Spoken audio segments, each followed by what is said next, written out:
Yun, magandang araw mga kapatid. Try natin makaranaw sa position ng mga bola. Siguro dapat dito lang yung bola mano para may angulo bakit sa press. So kung dito lang, siguro tira natin dito pampal, ilalim kanan.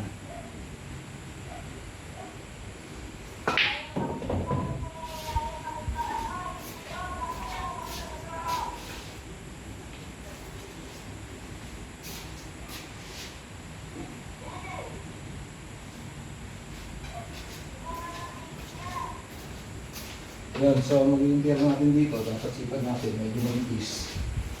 Kasi mag-perfectos tayo sa kaliwa. So may direction sa kanan niya, sa bola mano. So sisipatin natin siya at least dito lang. Medyo manipis. So ito, sisipatin mo siya ng manipis, medyo manipis, yan. Tapos kaliwa, ilalim ng pekos ko.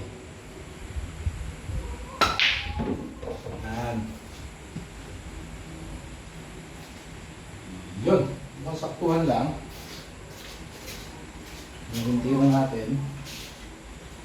Kailangan natin pababain ng bola mano. Sana is dito. So, titirahin lang natin siya na gitna.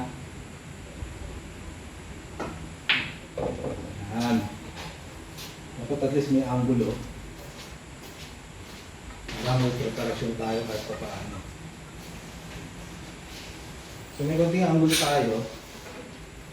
So mag-perfectos na lang ako ng kanan para pag banda, babanda doon. At least dito lang yung bola mano. So mag-perfectos tayo ng kanan. Kurida. Yan. So hindi masyadong lumayo yung bola mano. Medyo malayo. Pero pwede na. Kaya natin dito, baba bola mano.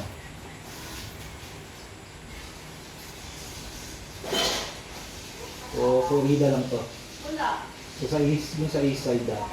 Pero binasama pa rin. Saktuhan lang banda. Tama. Meron tayong preparasyon pa. So yun lang, medyo alanganin yata. Ipagpilihan natin ito sa side, yung sa east.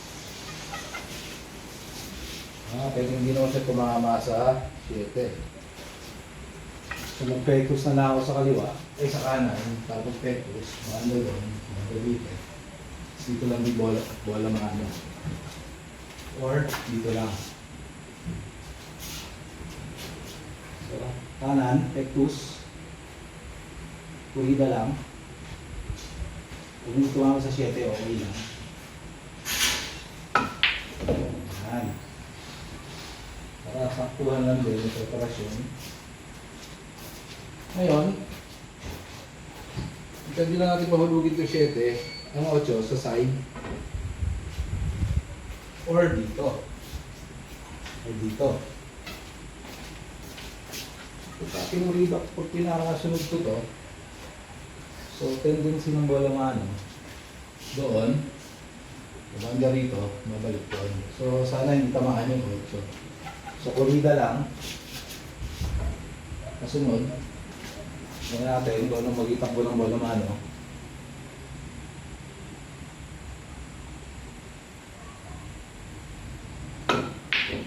Yan. Yun, mukhang napaganda yung tampal doon.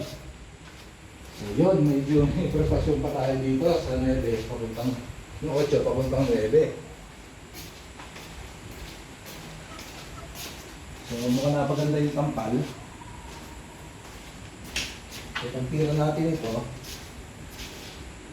baba naman bola mano dito. So yun. Ngayon natin, sana mahulog natin. Para maubos na natin ito.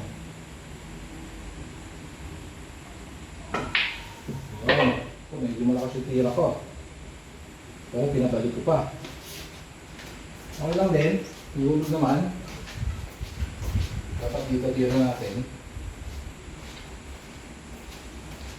Actually, nilakasan ko pa para makabalik yung bola naman. Dito tira natin. Nakasaktuhan. So last ball na. Sana madali natin.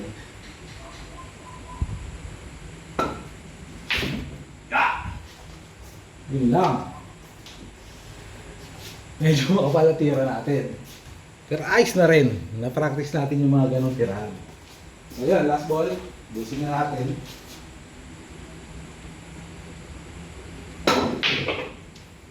Yun. Hanggang sa muli mga tapyok. Na-practice lang natin yung ating mga tumbukan. At least matututo tayo kung ano ang tamang tira sa bawat tumbok natin. So yan, sana may napulot kayo na mga pwedeng tira sa mga pinakita ko. So hanggang sa muli mga tapyok.